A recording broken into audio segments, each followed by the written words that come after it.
My name is Rufus Brown, and in this report, we're stepping back to the mid-1980s to examine the geopolitical and economic maneuvering behind a single, world-changing financial agreement, the Plaza Accord.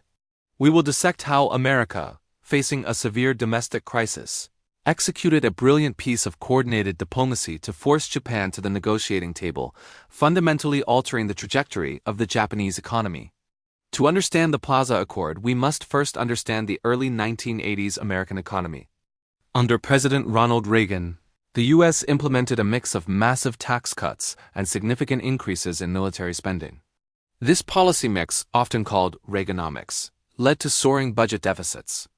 To finance these deficits, the Federal Reserve kept interest rates high, attracting vast amounts of foreign capital, especially from Japan, into U.S. markets. The inevitable consequence of this capital influx was a super-strong dollar. Between 1980 and 1985, the U.S. dollar appreciated by roughly 50% against currencies like the Japanese yen and the German Deutschmark.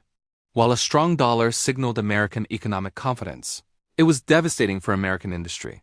U.S. exports became prohibitively expensive, while imported goods, especially those made in Japan, from cars and electronics to machinery, became incredibly cheap. The result was the largest trade imbalance the world had ever seen. The U.S. trade deficit swelled from $36 billion in 1980 to over $120 billion by 1984. Across the American Midwest, factories were closing, jobs were vanishing, and entire industries were gutted by Japanese competition. This economic suffering quickly metastasized into fierce protectionist sentiment. By 1985, Congress was flooded with bills proposing tariffs, quotas, and punitive duties specifically aimed at Japanese imports. The political pressure on the White House to do something was immense, urgent, and bipartisan. Initially, the Treasury Department under Donald Reagan tried to pursue a hands-off approach, arguing that the market should determine currency values. However, as the trade deficit exploded and protectionism threatened to trigger a global trade war, Washington realized a unilateral strategy was doomed to fail. Any attempt by the U.S. alone to weaken the dollar would simply be overridden by the immense global market forces driving capital toward high-interest U.S. assets. A new strategy was required, one of calculated geopolitical coordination. When James Baker III took over as Treasury Secretary in 1985, he recognized the only way to effectively devalue the dollar was to do so with the weight of the world's major economies behind him. Baker's target was the group of 5 G5 finance ministers: the United States, Japan, West Germany, France, and the United Kingdom.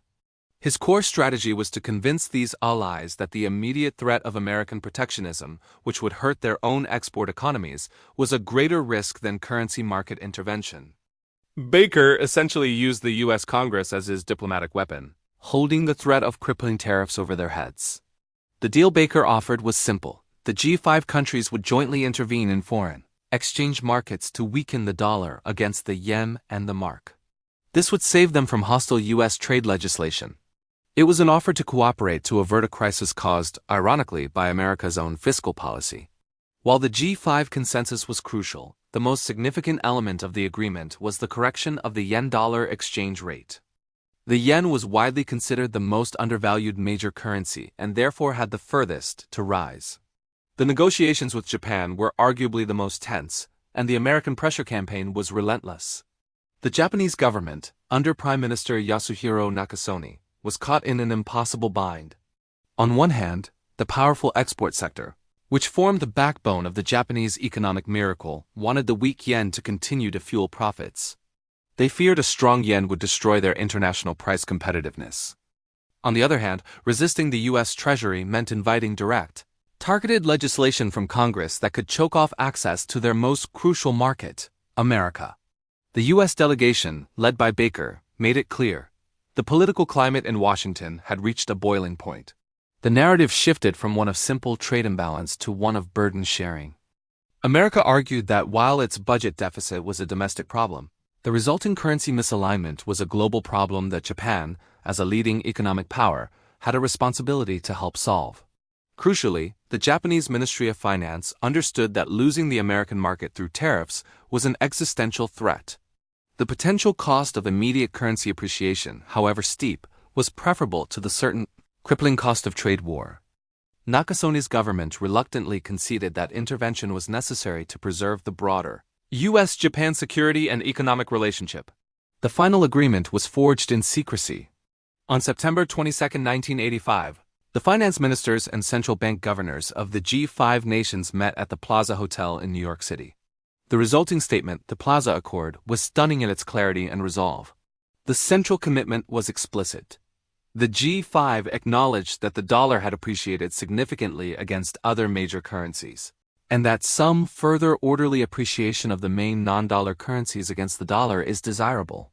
The governments then committed to implementing coordinated, massive intervention in foreign exchange markets to achieve this objective. The global financial markets were immediately stunned by the degree of coordination and the clear signal of intent. The G5 was not waiting for market forces. They were actively directing them. The impact was instantaneous and dramatic. The dollar, which had been trading around 250 yen, plummeted. Over the next 2 years, the yen's value roughly doubled, surging from 250 yen to the dollar to around 120 yen to the dollar. This dramatic, policy-induced revaluation was unprecedented in modern history and fundamentally changed the playing field for Japanese exporters overnight. The Plaza Accord achieved its immediate goal. The dollar was weakened, helping to cool off the protectionist fever in Washington. However, for Japan, the solution to the U.S.'s problem immediately created a devastating crisis of its own. Japanese exporters found themselves in a sudden brutal squeeze. A dollar earned on an exported car was now worth half the yen it had been 2 years earlier. Overnight, Japanese goods became expensive and less competitive internationally, threatening the very foundations of the manufacturing-led economy. In a desperate attempt to compensate for the crushing effects of the strong yen, a phenomenon known as endaka, the Japanese government and the Bank of Japan made the fatal error. They panicked and chose to aggressively stimulate the domestic economy to offset the export slowdown. The central bank slashed interest rates repeatedly, driving the official discount rate from 5% in 1985 down to a historical low of 2.5% in 1987. This ultra-cheap money was intended to encourage domestic investment and consumption. Instead, combined with financial deregulation, it flowed straight into speculative assets. This massive liquidity, coupled with lax bank supervision, inflated the gargantuan stock and real estate bubbles we discussed in our previous report. It was the moment cheap money and soaring collateral values created a speculative feedback loop. The bubble that burst in 1990, the official start of Japan's 3 lost decades, was not an accident. It was the direct, albeit unintended, consequence of a swift and massive monetary easing policy executed by the Bank of Japan to counteract the crushing strength of the Plaza Accord's mandatory strong yen. The Plaza Accord solved America's crisis of the 1980s, but the subsequent policy response in Tokyo created Japan's crisis of the 1990s and beyond. It stands as a profound lesson in the complex, sometimes devastating, chain reaction that can follow the most calculated of geopolitical agreements. My name is Rufus Brown, and you've been watching The Last Thing Before Sleeping.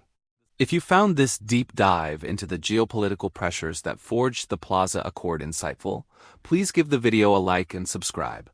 I'll see you again in my next report.